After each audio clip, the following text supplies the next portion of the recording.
Ek wil graag, as jy 'n notaboekie byderhand het, wil ek vir jy vra hulle maar uit. Ons het redelike paar verse wat ek gaan deurgee vir oggend, en ek wil jou regtig aanhits om dit te gaan lees, die skrifte wat ek aanhaal. Daar's vir oggend 'n paar wat bykom. En die ding is, ek wil regtig hê, as jy nog nie hierdie reeks van die begin af saam met ons gekyk het of deurgewerk het nie, wil ek jou vra om asseblief op YouTube te gaan kyk en luister daarna, want weet wat, hierdie is 'n baie groot subjek, ek het dit laas keer gesê, rondom die vrees van die Here. Van die vrees van die Here is die begin van die wysheid. Die vrees van God is die fondasie waarop ek en jy ons geestelike lewe bou. En as die fondament waarop jy bou nie reg is nie, gaan die lewe nie reg wees nie. En dit is baie belangrik dat ons dit sal besef. Ek gaan weer die 2 verse wat ons die laaste 3 weke al lees, vir u lees. Ekskuus, 2 weke. Hy sê, Spreuke 9 vers 10 en Hebreërs 12:28. Ek gaan nou maar net laat u saam lees, want soos ek sê, hier is 'n paar verse wat ons gedeeltes wat ons gaan aanhaal. Die hooftekste dan vir oggend is die beginsel van die wysheid is die vrees van die Here en kennis van die heilige verstand. En dan is dit weer Hebreërs 12:28 en 29. Daarom, omdat ons 'n onwankelbare koninkryk ontvang, laat ons dankbaar wees en so God welbehaaglik dien met eerbied en met vrees. Want onze God is 'n verterende vuur. Bykomende verse vir vanoggend, ek gaan dit net gou vir jou gee, ons gaan maar van hulle so deurwerk, is 2 Kronieke 7:14, Handelinge 3:19, Jakobus 4, vers 7 tot 10, Maleagi 3, vers 16 tot 18, Openbaring 3, vers 19 en 20, en dan Psalm 51, die hele Psalm. 2 Kronieke 7:14 sê die volgende: En my volk oor wie my naam uitgeroep is, hulle verootmoedig en bid, en my aangesig soek, en hulle bekeer van hulle verkeerde weë, dan sal ek uit die hemele hoor, en hulle sondes vergewe, en hulle land genees. Handelinge 3:19. Kom dan tot inkeer, en bekeer julle, sodat julle sondes uitgewis kan word, en tye van verkwikking van die aangesig van die Here mag kom. Jakobus 4 vers 7 tot 10, dan gaan ons aangaan. Onderwerp julle dan aan God en weerstaan die duiwel, en hy sal van julle af wegvlug. Ek is baie lief vir hierdie vers, ek dink baie Christene is baie lief vir daai vers, maar jy sien, hulle quoteer net die eerste gedeelte. Weerstaan die vyand, en hy sal van jou af wegvlug. Maar jy sien, daar's 'n tweede gedeelte. Onderwerp jou aan God, aan God se gesag, aan sy insettinge, aan dit wat hy van jou en my verwag, en dit verander die hele konteks van daai vers. Jy kan nie die een quoteer sonder die ander ene nie. Vers 8, nader tot God, en hy sal tot julle nader. Reinig die hande, julle sondaars, en suiwer die harte, julle dubbelhartiges. Weeklaag, treur en ween. Laat julle gelag in treurigheid verander, en julle blydskap in bedruktheid. Vers 10. Verneder julle voor die Here, en hy sal julle verhoog. Tot sover. Hierdie gedeeltes wat ons nou gelees het, En ons begin by die eerste gedeelte van my boodskap hierdie week rondom verootmoediging, want dit is die begin van dinge. In deel 1 het ons gesien, God is nog heilig, en as jy dit glo, sê amen. In deel 2 het ons gesien, wanneer die vrees van God verdwyn, verdwyn heiligheid. Heiligheid waarsonder geen mens die hemel kan sien nie. Gehoorsaamheid verdwyn, en sonde word dus dan normaal wanneer dit verdwyn. Maar vandag wil ek die belangrikste vraag antwoord, en ek het vir julle gevra, ons gaan hierdie week praat oor, kan die vrees van die Here terugkeer? En ek wil vandag vir jou sê, ja, beslis, ja. But, wat sê ek altyd? Hierdie is doen godsdiens. En die Here sal baie dinge vir jou en my doen, maar ek moet my kant bring. Want jy sien, baie mense wil 'n sondaarsgebed opsê, en ek het nie 'n probleem met die sondaarsgebed nie, my nie verkeerd verstaan nie. Maar vir baie mense, wanneer ons by kerke kom, ek het dit al 'n paar keer genoem, en daar is evangeliste wat bedien, en niks teen die evangelis nie, dan word daar 'n uitnodiging gemaak, mense kom na vore, en hulle sê hierdie gebed agter my aan. En ek wil nie mooi hoor, daar's niks daarmee fout om iemand te coach en te lei in 'n gebed nie. Die probleem wat ek het met dit, met die hele konsep, jou bekering is nie afhangende van 'n sondaarsgebed nie.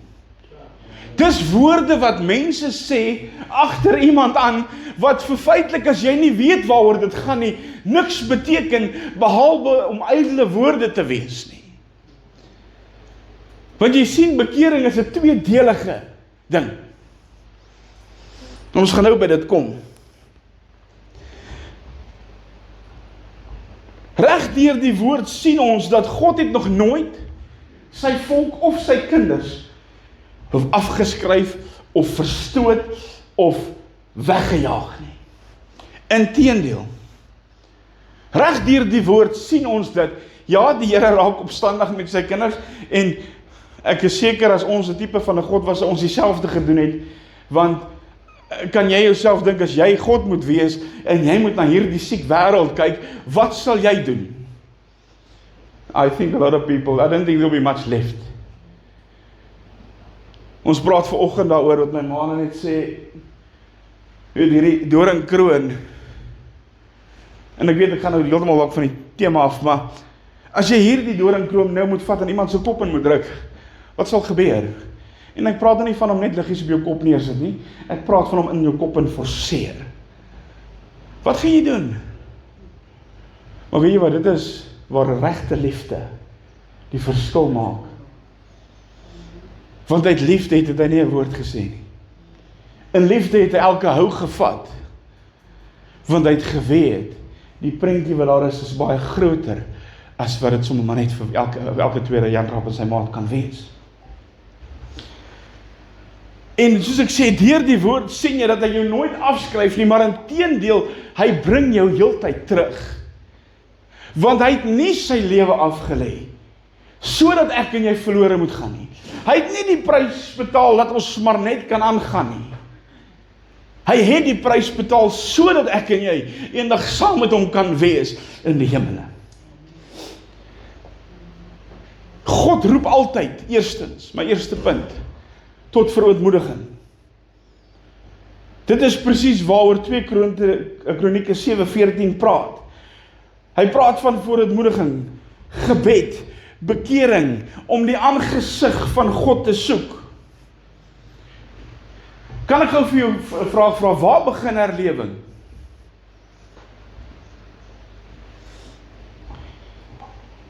Herlewing begin nooit by God nie. Herlewing begin by my. Waar ek 'n knie buig, waar ek myself verootmoedig, waar ek die aangesig van God soek. Herlewing begin wanneer sy volk weer voor hom buig in eerbied en uit respek uit. My tweede punt. Weet hulle sê, spyt is 'n baie goeie ding. Dis net jammer, dit kom baie maal te laat. Wie weet wat spyt regtig beteken? Wat is spyt? Spyt is as ek die keuse het om nie iets te doen nie, of om iets oor te doen, dat ek dit nie noodwendig weer sal doen nie, want ek het berou oor wat ek gedoen het.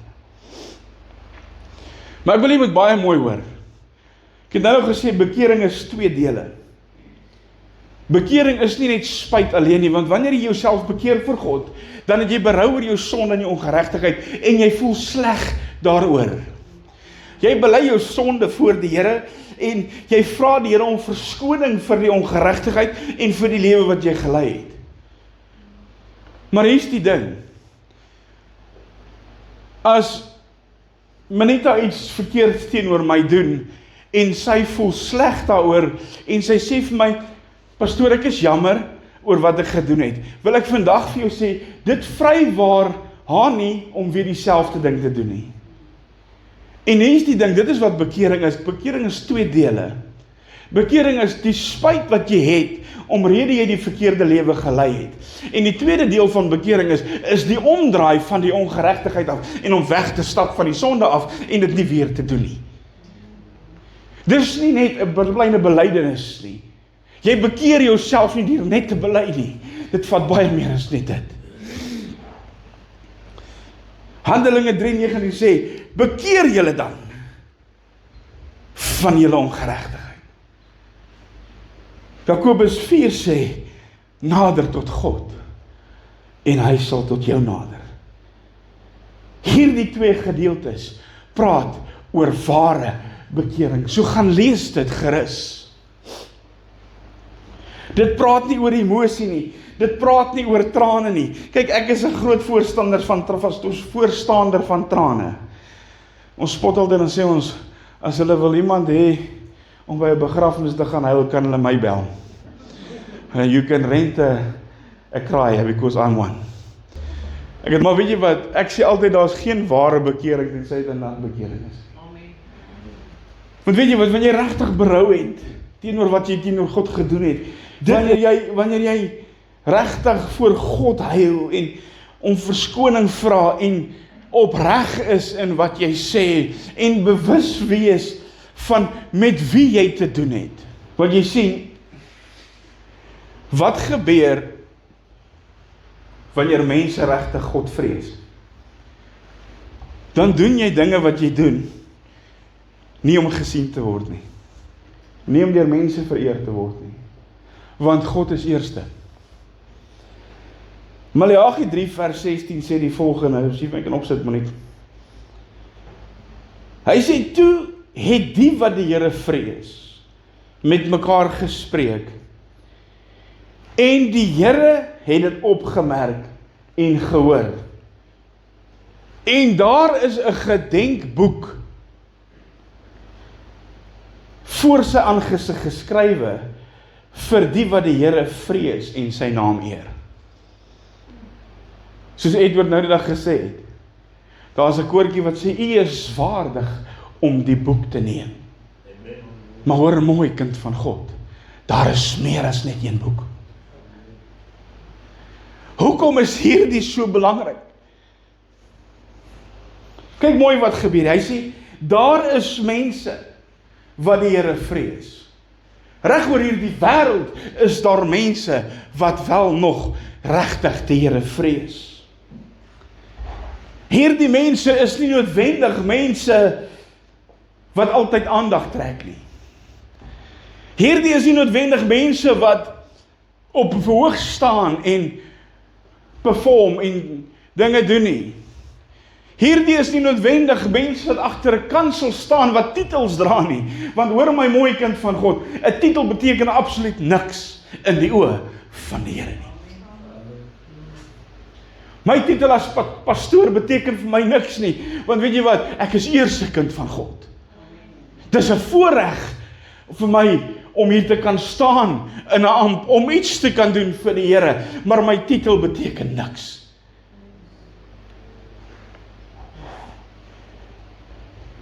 Dis nie noodwendig mense wat altyd raak gesien wil word nie.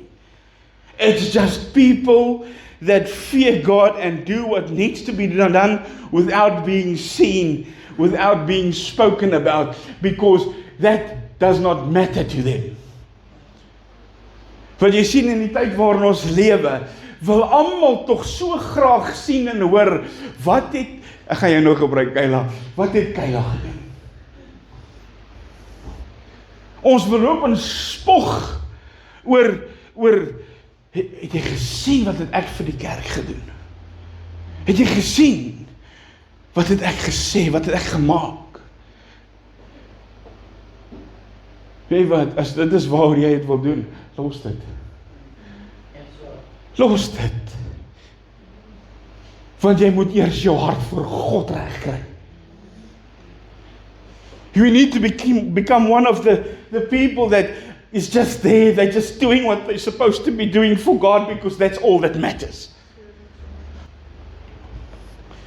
Want soos ek nou sê, dit is ons vandag se tyd in waar ons lewe. Wil almal, het jy nou gesien? Ja, hy het nou dit gedoen. Hy het nou vir die kerke 'n nuwe elektriese gitaar gegee. Nou wil jy loop en spog oor dit.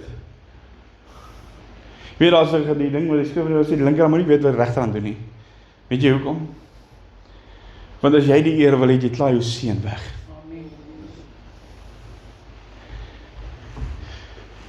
Mense wil loop met 'n badge. Wat sê, hoor jy, ek is 'n Christen. Hallo, ek is 'n Christen. Jy kry party van hulle sê, as hy loop hy so met die Bybel onder die arm. Weet jy wat? Die Bybel teen jou bors, jou blink skoene in die straat, gaan niks sê oor wie jy is nie. Jou lewe moet getuig van God. Jou lewe needs to make Jesus known to the world, not your actions.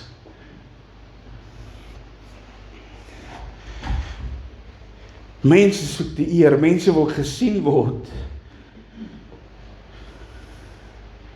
Maar jy sien hierdie mense wat nou van gepraat word in Maleagi, is mense wat gedoen het wat hulle moes doen, sonder dat hulle gesê was om dit te doen, sonder dat hulle gevra was om dit te doen, maar hulle het gedoen wat hulle moes doen, want hulle het geweet wat God van hulle verwag. Amen.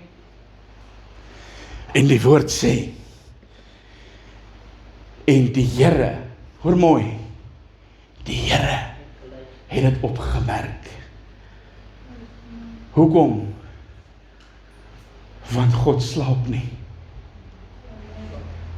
God slaap nie. Mense het nie nodig om te sien wat jy doen nie, want God doen. God sien, hy hoor baie meer as wat ek en jy dink. Mense het nie nodig om te hoor wat jy sê nie, want God hoor. Mense het nie nodig om gesê te word, of om vir mense te sê van hoe ek gebid het gister en eergister nie. Ek het geen probleem as jy nou wil vir iemand sê, jy het gister lekker gebid nie, maar nou nie verkeerd verstaan nie. Maar jy sien, baie mense wil hierdie goed loop en sê, want hulle wil uit 'n ander oog gesien word. Jy moet baie mooi hoor vanoggend. Daar's een ding wat jy moet weet, kind van God. Jou doen en late, wat jy vir mense wys, is nie noodwendig wie jy is nie. En God kyk nie na my, soos jy na my kyk nie. God kyk heeltemal anders. Jy sien, dit is so maklik vir my om te loop, en mense te beïnvloed met goedjies wat ek sê, en blink skoentjies, en groot karre, en man, diersoets, en al die goeders, dit is te pragtig. En ek kan so geleerd klink, maar my hart is ver en verwyder van God af. Wat beteken dit, kind van God? Absoluut niks. Because God doesn't look at these things. Jy het nie nodig om vir mense te vertel hoe stil jy gebly het, toe mense jou uitgehou het nie, oor jou godsdienst nie. Want God het dit gesien. God het dit gehoor. Elke traan, elke gebed. Mense, hy slaap nie. Baie keer voel dit vir ons, of hy nie hoor nie, maar hoor mooi, kind van God, God slaap nie. God weet van elke spartel wat jy spartel, elke struikelblok wat jy oorkom, elke geveg wat jy veg, hy weet daarvan, hy is bewus daarvan. Hoekom? Want daar is 'n gedenkboek. Voor sy aangesig geskrywe, vir die wat hom eer. Dit wys my net weer eens, God vergeet nie. Dis vir hom belangrik. Mense kan vergeet. Mense kan vergeet van jou gebede. Mense kan vergeet van jou getrouheid. Mense kan selfs vergeet dat hulle jou laasweek gehelp het. Of dat jy hulle gehelp het. Maar hoor my mooi, God vergeet nie. God sien die hart van die wat hom vrees. God sien die mense wat in die geheim getrou is. Want weet jy wat ek jou sê, dit is baie maklik om te loop en vir mense, my maat, ek is die heiligste ouetjie in hierdie kerk, back at the ranch, is die duiwel vierkantig los, as jou beste maatjie. My vrou het 'n ding op pastei, weet jy nou nog het nie. You cannot rebuke the demons you are feeding every day. Hoor my mooi. If you want to be holy, then be holy, because God told us to be holy. God sien hom wanneer jy hom dien, as mense nie kyk nie. God sien die trane, wat niemand anders gesien het nie. God hoor die gebede, wat niemand anders hoor nie. En God vergeet dit nie, want dit is vir hom belangrik.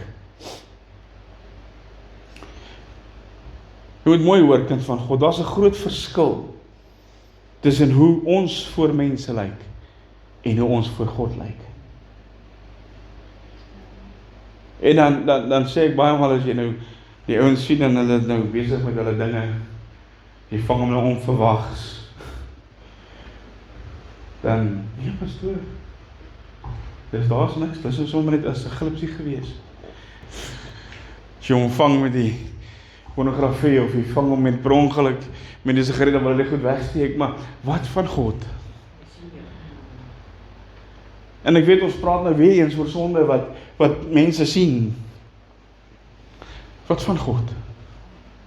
In jou donkerste kamer, in jou donkerste gat, wat jy jou self besig hou met die goed, sien God dit, want hy slaap nie.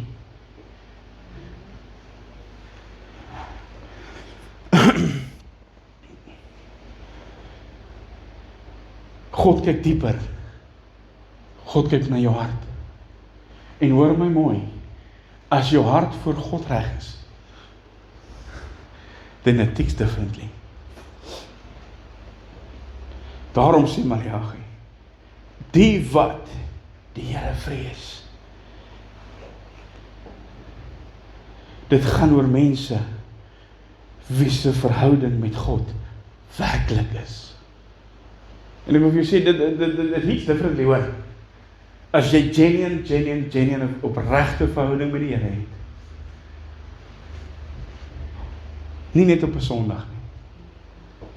Want jy kry mos baie mense, nee, ek is my maandag, dinsdag, woensdag, donderdag en vrydag en saterdag. Is dit, gaan ek dit nou wees, jy ook even die liedjie gaan hoor, bring vir die harlekyn nog wyn. Dit was so funny, ek het op 'n stadium bring ek 'n boodskap en ek noem hierdie liedjie, bring vir die hartlikheid of wyn toe, Rowan hulle by die huis instap toe speel het op die radio. Toe sê ek wel, dalk, ek weet nie, dalk wil die Here iets sê vir iemand, wie weet. Maar hoor ek vir jou sê, jy kry ons baie mense, ons is ons Sondag Christene. Dan kan ons maar die goedes maar uitbring, want kan ons reguit praat. Of jy kry mense, kyk my man, hy is heilig as hy 'n kerkdiens sien. Hy loop sommer anders. Lyk of hy 'n stok ingesluk het. En dan kan ek maar ietsie sê, net, het jy al gesien hierdie mense, hierdie, ek gaan nou sê prosperity people, maar hierdie mense wat so online, hierdie Suid-Afrikaners veral nou, né? As hulle nou begin preek, en hulle het nou 'n naam, I don't know why. I've got no problem in speaking English. Do it. But why do you want to do it with an American accent? As jy nou heilig raak, dan word jy nou Amerikaans. Because hoor daai ouens, as hulle praat, hulle rol daai R, brother. Kom met die Here uit, man. Just be who you are. Wees net wie jy is. God het jou geskape vir 'n doel. Nou wil jy klink soos Donald Trump. Vir wat? Because they're trying to impress people. Maar jy sien, ons moet op Maandag en Dinsdag en Woensdag dieselfde heilige Nico wees wat ek Sondag wil wees. Jy moet dieselfde Nico wees wat jy by die kerk is, as wat jy by die huis is, of wat jy by die huis is hier is. Want ek dink, dis ook maar 'n baie keer 'n ding. As jy hier by die kerk staan, as jy die mooiste, sagste woordjies. Ja, by die huis kom, dan, ek onthou daar in Brakpan, toe ons in die sonnaskool betrokke was, sê hulle vir ons, nee, die seentjie kom by die sonnaskool en sê, oom, flying saucers bestaan. Ek sê, waarvan praat jy? Hy sê, gisterand in my ma se kombuis, toe vlieg hy goed rond. Maar Sondag, pastoor.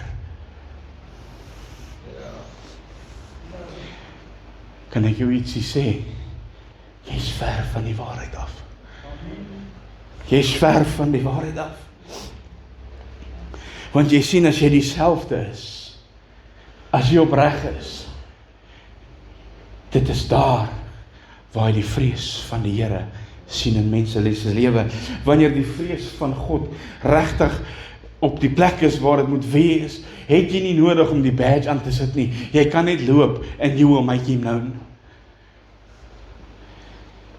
En dan kom vers 17 van Maleagi 3 en hy sê, en hulle sal tot my 'n eiendom wees, sê die Here van die leerskade. Wat 'n belofte is dit nie om te hê nie. Wanneer ek God lief het, wanneer ek my voor hom ontmoedig, wanneer ek hom dien met eerbied, wanneer ek hom aanbid in gees en in waarheid, soos wat hy dit wil hê, sê die woord, en hulle sal vir my tot 'n eiendom wees, sê die Here van die leerskare. God sê nie, of God sê hulle behoort aan my. Hy sê nie hulle is perfek nie. Hy sê nie hulle is wonderlik nie. Hy sê nie, ag, hulle is nou so pragtig nie. Hy sê nie hulle het nog nooit gestruikel nie. Maar hy sê hulle is vir my tot 'n eiendom.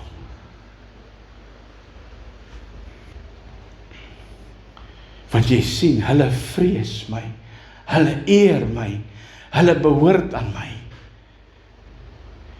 Isn't that what you want? Because if you belong to him, you know where you're going at the end of the day. Ek wil nie wat mooi word, daar's niks so kosbaar as die wete dat ek behoort aan God nie. Die wêreld kan jou dalk nie waardeer nie. Die wêreld gee dalk nie om oor wat jy doen nie en wat jy sê nie. Die wêreld kyk jou miskien heeltemal mis. Mense mag nie sien hoe getrou jy is nie. Maar hoor my mooi, dit maak nie saak nie. want my God slaap nie. Amen. Die vrees van die Here verander hoe jy leef, ewen terwyl niemand kyk nie. Want jy sien, hier is die ding. As jy werklik glo dat God my sien, dan hoef ek nie te leef om mense happy te hou nie. Want dan gaan jy leef om God happy te hou. Dit wat jy gaan jy doen tot eer van hom. Nie tot mense nie. Jy sien, dan kom jy op 'n plek waar jy nie vra, wat sal mense sê nie. Jy kom dan op 'n plek wat jy vra, wat dink God van wat ek nou doen? Jy vra nie dan die vraag van, sal die Here my oorsien nie? Sal ek daarmee wegkom nie? Jy vra, is dit wat ek nou doen, welbehaaglik vir hom vir wie ek leef? En hoor my mooi, as jy daai denkwyse kan kry, dis die begin van die vrees van God in jou lewe. Wanneer ek weet God is heilig, wanneer ek weet hy's hier, wanneer ek weet God sien my en dit wat ek doen, doen ek om hom te vereer en nie om deur mense gesien te word nie.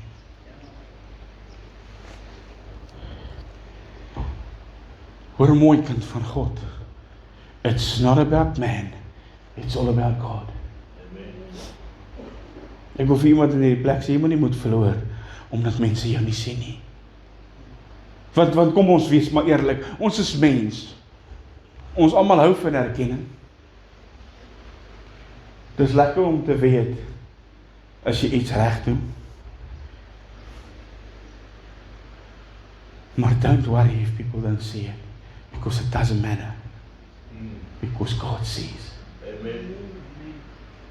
Baie mense loop hier buite en is baie alleen, ek weet nie hoe ek dit wil sê nie. Mense doen goed en mense voel so uitgesonder en afgesonder dat niemand is om hulle nie en jy probeer soveel goed doen om ander mense te kry om jou te sien. Baie mense doen dit om aanvaarding te hê, te ontvang. Maar weet jy wat, en ek weet, dit is nie maklik om daar te wees nie. Om afgeskeep te voel nie. Ek weet dit. Maar hoor my mooi, kind van God. God slaap nie. God sien. God luister. God onthou. God vergeet nie. So become this people that was spoken about in Malachi. Word dan een van daai nommere wat net doen en nie gesien wil word nie. Want hoekom wil jy nou vereer word op hierdie aarde? Hoekom wil jy skatte op hierdie aarde veel bymekaar maak? Die woord sê, moenie vir jou skatte hier vergader nie. Maar maak vir jou skatte in die koninkryk van God bymekaar. Jesus roep ons vandag terug na heiligheid. Terug na die vrees van die Here toe. Ek wil gou vir net hierdie 2 verse lees, Openbaring 3 vers 19 en 20. Baie bekend. Almal wat ek lief het, bestraf en tigter ek. Wees dan ywerig en bekeer jy. Net baie interessant, omtrent hierdie hele reeks rondom die vrees van die Here. Onthou nou al, hoe baie keer ons al gepraat het oor sonde en ongeregtigheid. Ons praat nou oor die vrees van die Here, en dit kom terug by dieselfde ding. Ongeregtigheid in jou lewe. Vers 20, kyk, ek staan by die deur en klop. As iemand my stem hoor, en die deur oopmaak, sal ek ingaan na hom toe en saam met hom 'n maaltyd hou en hy met my. Hierdie teks praat nie met die ongelowiges nie. Hy praat met jou met my. Kinders van God. Hoekom? Hoekom is hierdie so relevant? Want gaan kyk in die kerke wêreld. Waar staan Christus in sy kerk? Beslis nie binne nie. Hy staan buitekant. Hoekom? Want die kerk, mense se opinies, mense se programme, het hom uitgedryf uit die kerk uit. Maar weet wat wie is by die mooiste ding van hulle alles? Hy staan daar buite, maar hy staan nog steeds in klop. Maak nie saak hoe jy hom hanteer nie, hy staan nog steeds in klop. En hy sê, as jy oopmaak, ongeag, wat doen ons as mense ons te nakom? Gaan jy in? By hulle? Nee. You stay away. Why should I entertain that? Can I turn the question back to you? Why should God entertain it? But yet he does. Yet he sent his son. En hy staan nog steeds voor jou deur. En hy klop. En hy sê, my kind, as jy net sal oopmaak, as jy net sal my mens sal op gedeelte gee, 'n oomblik gee.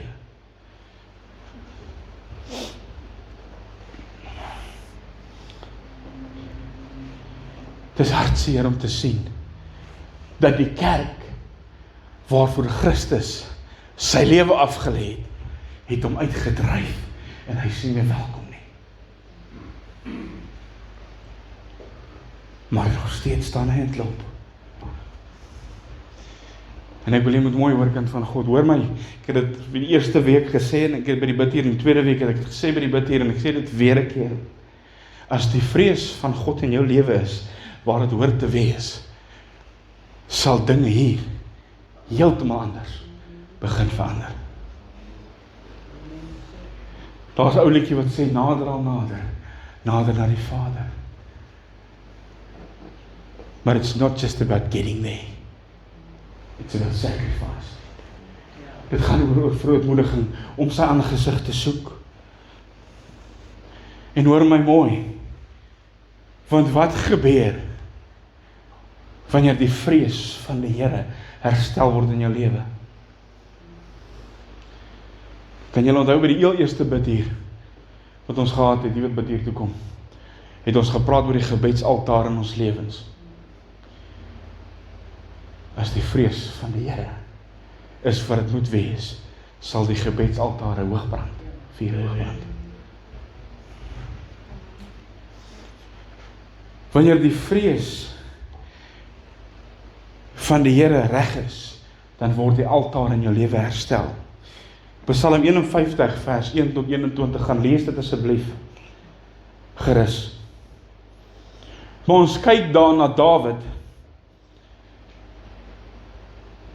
en jy moet nou verstaan, Dawid was 'n koning, hy was 'n gesiene man, hy was 'n man wat 'n bediening gehad het, hy was 'n gesalfde, hy was deur God gebruik, hy was 'n amptsdraer, hy was nie net 'n disipel nie, maar hy was 'n amptsdraer. En wat gebeur? Toe daar sonde in sy lewe kom, en hy dit besef, ek wil nou myself verstaan, ek gaan 'n vraag vra.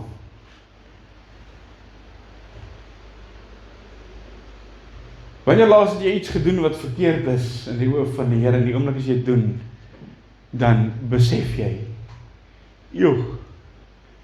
that just doesn't feel right. Why am I doing this? En hier's die ding, Dawid het geval,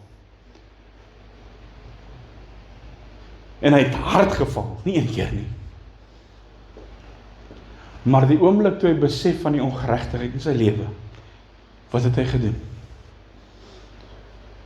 Hy het na God toe gedraai.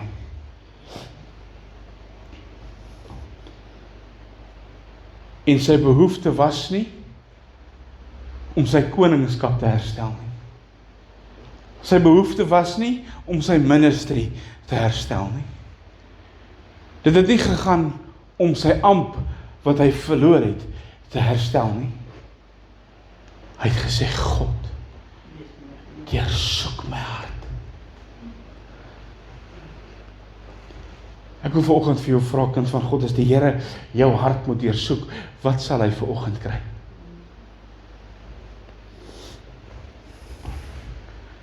Hy vra nie vir die Here, gee my posisie terug nie.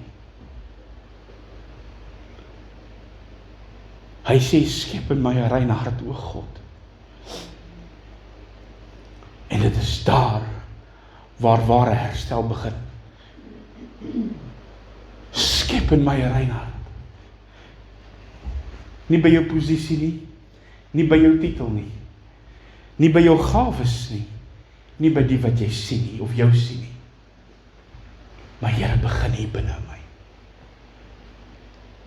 Want dit is waar ware herstel begin.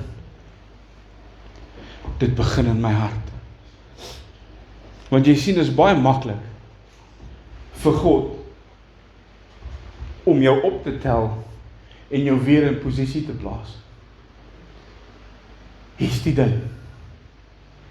As God jou herstel in jou posisie en jou hart is ver van hom af, wat is die punt?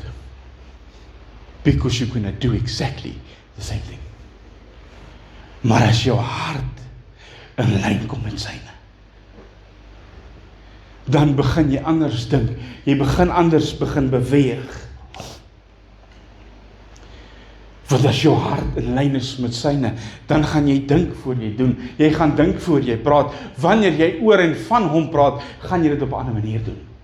Hoekom? Want dit is belangrik, want jy doen dit want die vrees van die Here is 'n aktiewe komponent in jou lewe. En dit is waar ek wil hê ons moet by terugkom, kind van God, is dat die vrees van God herstel word in ons lewe. Laat dit nie maar net 'n woordjie wees of 'n sinnetjie wees wat ons sê nie, maar laat dit 'n aktiewe komponent in jou lewe is waarvolgens jy leef, want dit is die fondasie waarop jy jou geestelike lewe bou.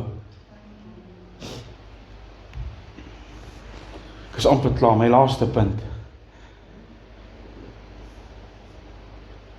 Wanneer die vrees van die Here terugkeer in jou lewe, gebeur daar 'n paar dinge. Gebed keer terug. Heiligheid keer terug. Bekering keer terug. Aanbidding verander. Want jy sien, wanneer die vrees van die Here in jou lewe aktief is, gaan jou aanbidding ware aanbidding wees.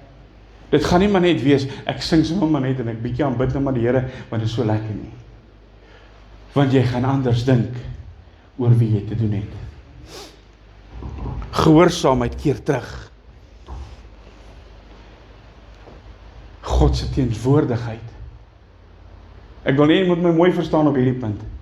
Ek sê nie God is nie teenwoordig in jou lewe nie, maar sy teenwoordigheid sal baie meer present wees in jou lewe.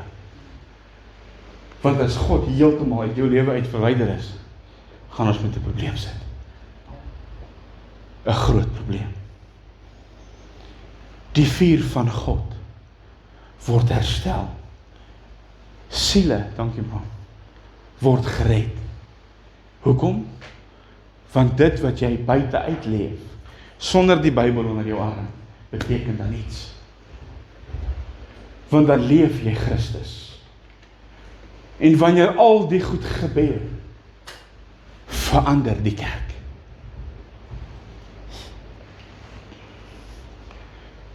Maar jy sien, die ding is, weer eens sê ek dit, en ek sê dit met absolute respek, we are so easily distracted, wanneer dit kom by God, omrede die vrees van die Here nie meer daar is nie, en is wat dit moet wees nie. Want jy sien, die ding is, ons sing baie maal hierdie koortjie, turn your eyes upon Jesus, look full in His wonderful face, and the things of the earth will grow strangely dim in the light of His glory and grace. Want jy sien, dis die ding, as jou fokus reg is, As hy die Alfa en Omega in jou lewe is, as hy die begin en die einde in jou lewe is dit 'n ander prentjie. Ek glo vanoggend met my hele hart, dat as ons harte voor God stel, en hom vra soos Dawid en sê, Here, skep in my 'n rein hart, gaan hy dit doen. Maar hier's die ding, ons almal kan nou hier sit en ons kan nou lekker voel en ons hoor nou die boodskap en ons hoor miskien 'n uitnodiging. Maar ek wil vandag vir jou sê, God sien jou hart.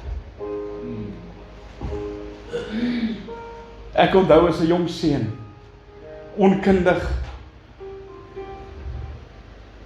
doen maar wat mense doen.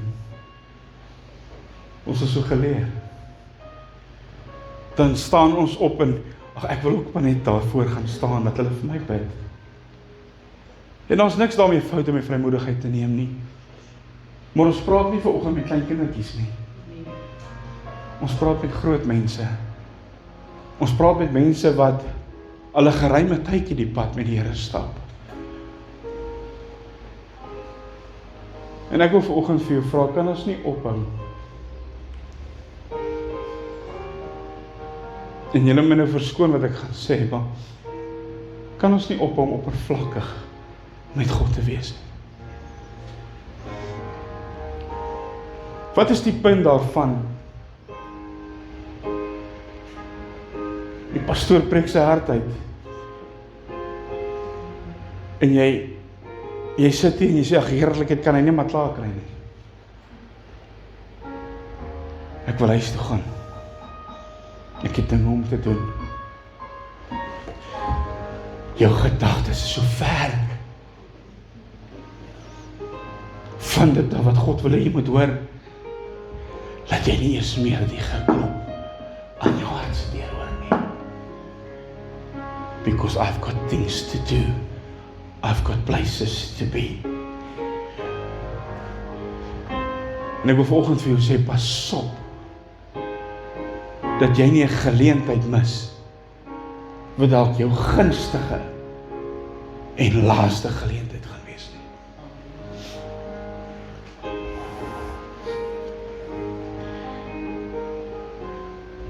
Jy sien, ons moet op 'n plek kom, kind van God, dat ek persoonlik dink dat we don't need to be more entertained. Ek moes sê, so 2 weke terug, toe sê 'n vriend van my, it's all about what you offer the people. But it's not. Want op die einde van die dag, as ek jou uitlok met lekker goedjies en entertainment en just having a fun day in church, we're missing the point. Because that's not what church is about. It's not about having fun. It's about coming right with God. Jy sien, die ding is, daar soveel programme in kerke, en jog, die mense geniet dit toch so baie. Maar dan môre, die hele week moet hulle spartel en sê, wat gaan ons die week doen? Wat gaan ons daai week doen? Hoor my mooi, kind van God, it's not about you, it's all about God. En ek wil vir jou sê, as die vrees van die Here is wat het moet wees, gaan jy nie kerk toe gaan, omrede daar koffie en koekies na die tyd is nie. Want jy gaan honger wees, jy gaan soekend wees, jy gaan meer wil hê, die woord sê, nader tot my, en ek sal tot jou nader. Maar ek beloof jou, ons het dit al gesien, laat ons nou sê, ons het vandag, kyk en reis na kerk, vetkoeke mins na kerk, of ons gaan, wie kan onthou die heel eerste breakfast wat ons gehou het op die beach? Nee, wil nie begin. Ek het geweet nie, ek het mense daai oggend by die strand gesien, wat ek in my lewe nog gesien het nie. Ek het nie geweet die mense is ons kerk nie. Ons lag, kind van God, maar weet jy, dit is ernstig, want weet jy wat? Dit is nou wel something nice, en dit is 'n lekker social event.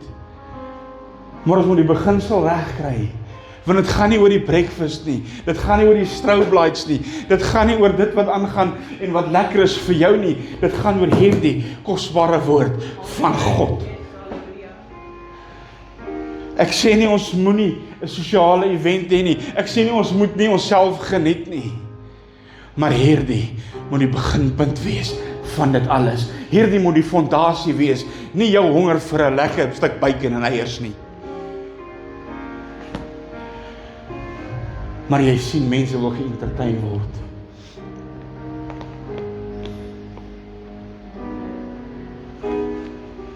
Maar as die vrees van die Here in jou lewe aktief is, gaan vooropgestelde programme nie vir jou belangrik wees nie. Want jy sien, die vrees van die Here maak hom die prioriteit in jou lewe.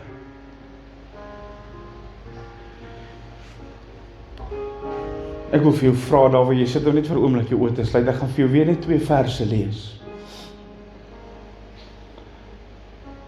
Die woord sê dat in Openbaring 3:9, hy sê, almal wat ek lief het, bestraf en tugtig ek. Wees dan ywerig en bekeer jou. Kyk, ek staan by die deur en ek klop. As iemand my stem hoor en die deur oopmaak, sal ek ingaan na hom toe en saam met hom 'n maaltyd hou en hy met my.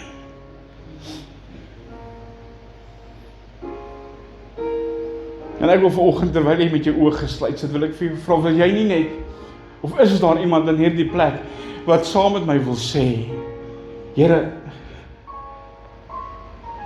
ek wil teruggekeer na die lewe waarin ek U weer vrees.